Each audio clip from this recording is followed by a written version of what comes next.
Bismillahirrahmanirrahim. Assalamualaikum warahmatullahi wabarakatuh. Perkenalkan, nama saya Lydia Susilawati, mahasiswa Prodi S1 Fisioterapi Universitas Aisyah Yogyakarta dengan NIM 20103011145. Di video kali ini saya akan melakukan praktikum atau skill lab tentang bagaimana pendekatan kita sebagai seorang tenaga kesehatan kepada pasien, tapi lebih spesifiknya kita akan melakukan pendekatan secara psikis saja. Terima kasih, selamat menyaksikan. Assalamualaikum.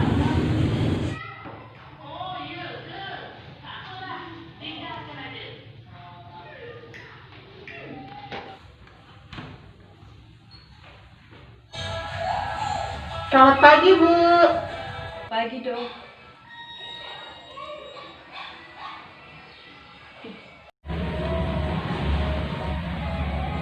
Ibu, kalau boleh tahu keluhannya apa, Bu?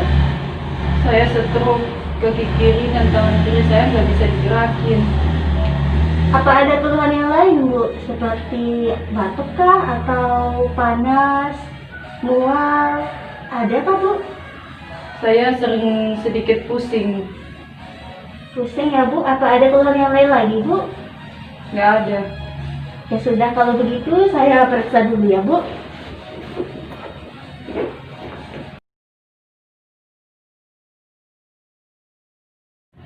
Baik, Bu, saya beritahukan Ibu hasil pemeriksaan saya. Tensinya Ibu 150 per 100 mmHg, Bu. Ibu termasuk golongan darah tinggi ya, Bu, itu hipertensi. Nah, untuk suhu tubuhnya Ibu tadi saya periksa itu 38 derajat Celcius, Bu. Dan denyut nadinya Ibu 110 per menit. Kalau boleh saya tahu, Bu, Ibu di rumah tinggal dengan siapa saja ya, Bu? Dengan suami saya. Dengan suaminya Ibu, berarti Ibu berdua saja ya? Saya punya 3 anak, 1 cewek dan 2 cowok. Kalau boleh tahu, anak-anaknya Ibu kenapa tidak tinggal di sini ya, Bu? Mereka pergi kemana? Semuanya sudah menikah, yang 2 cowok pergi ke luar kota dan yang satunya cewek sudah punya suaminya. Rumahnya jauh. Oh, begitu ya, Bu. Kalau boleh tahu, Bu, anak-anaknya Ibu sering berkunjung mengunjungi Ibu? Jarang, Dok, cuma pas hari raya saja. Anak Ibu yang cewek juga jarang ya, Bu, mengunjungi Ibu? Iya, Dok, karena dia baru saja selesai melahirkan. Nah, Ibu merasa kesepian ya karena anak-anaknya Ibu jarang datang ke Ibu. Bu, kalau boleh saya kasih tahu, Bu, udah nggak usah dipikirin Ibu. Itu anak-anaknya Ibu udah besar. Mereka juga punya keluarga kan, Bu.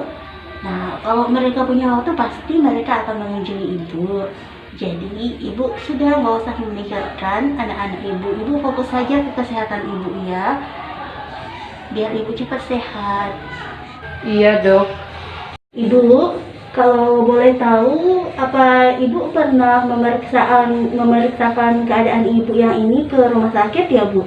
Belum pernah, Dok. Belum? Kalau boleh saya tahu, alasan Ibu belum ke rumah sakit sama sekali itu apa ya, Bu? Tidak ada yang mengantarkan saya. Suami saya sudah tidak bekerja lagi. Dan kita hanya punya uang cukup untuk makan saja. Tidak ada biaya untuk biaya rumah sakit yang mahal. Iya, Bu, seharusnya dengan kondisi Ibu yang seperti ini tuh, Ibu harus dirawat di rumah sakit, Bu. Tidak bisa hanya dengan visit home seperti ini. Bapak tidak bisa dirawat di rumah saja, Dok. Iya, Bu, di rumah sebenarnya sudah boleh, tetapi akan jauh lebih bagus dan lebih efektif penyembuhannya Ibu jika Ibu dirawat di rumah sakit. Nah, di rumah sakit nanti akan ada tenaga kesehatan yang standby 24 jam untuk menjaga Ibu. Jadi, jika ada sesuatu yang mungkin terjadi secara tiba-tiba kepada Ibu nanti, nah, petugas kesehatan itu akan cepat segera menangani Ibu.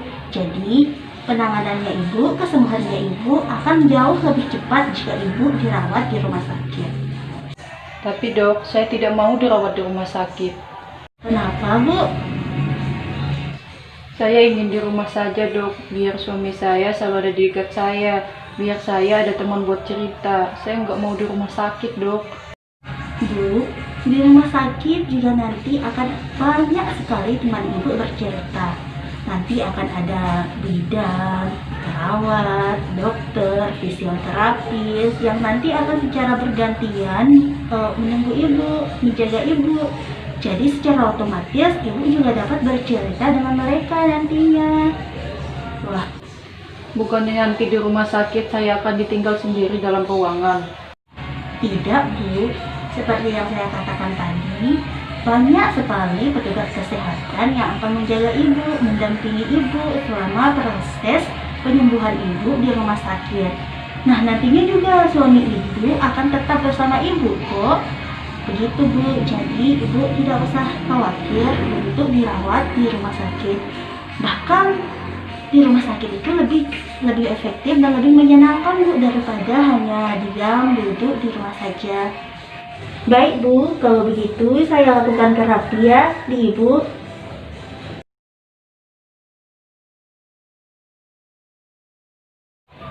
Bu, sekarang bagaimana rasanya setelah saya lakukan terapi, Bu? Alhamdulillah kaki saya sudah bisa digerakkan. Alhamdulillah ya, Bu. Nah, Bu, kalau saya berikan saran, Ibu tidak usah takut ke rumah sakit ya, Bu. Nanti bahkan di rumah sakit itu penyembuhannya Ibu akan jauh lebih cepat, Bu. Tidak usah home visit yang hanya satu kali 5 bulan ya, Bu.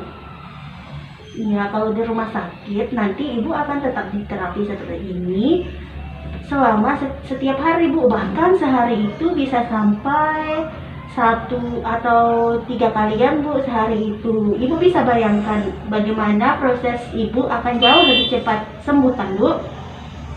Nah, di rumah sakit juga ibu akan ditemani sama berbagai tenaga kesehatan.